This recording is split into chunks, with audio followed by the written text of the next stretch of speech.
Значи, многу од луѓето немаат појма. Уште еднаш повторувам, адресите не гласат. Ма немој да ме ебеш, бре. Се манипулации на овој начин. Тоа е една, ќе одговорам, ќе одговорам. Тоа е тоа. До сега немаме забележено случај да некој злоупотребил адреса. Ма немој да ме ебеш, бре. Напуштена и празна куќа со искршени прозорци на улицата Максим Горки број 11.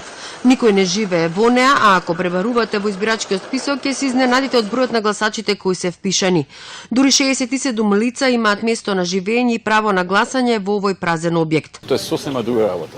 И тоа е вештачко создавање на привид дека има некаков хаос, дека има некакви нерегуларности или некакви неправилности. Ма немој да ме ебеш. Слична е ситуацијата и со живеалиштата на улиците Димче Мирчев 8 и Димче Мирчев број 4. На првата адреса се впишани 115 гласачи, а на втората 59. Станарите кои живеат во овие трошни бараки првпат слушнаа дека на нивните адреси се водат и други лица. Значи, тоа е сосема друга работа. Хаос со проверката на избирачкиот список, илјадници откритија објавени на социјалните мрежи Твитер и Фејсбук до кои дојдоа граѓаните истражувајќи го избирачкиот список. Ова се само дел од безбројните забелешки на граѓаните.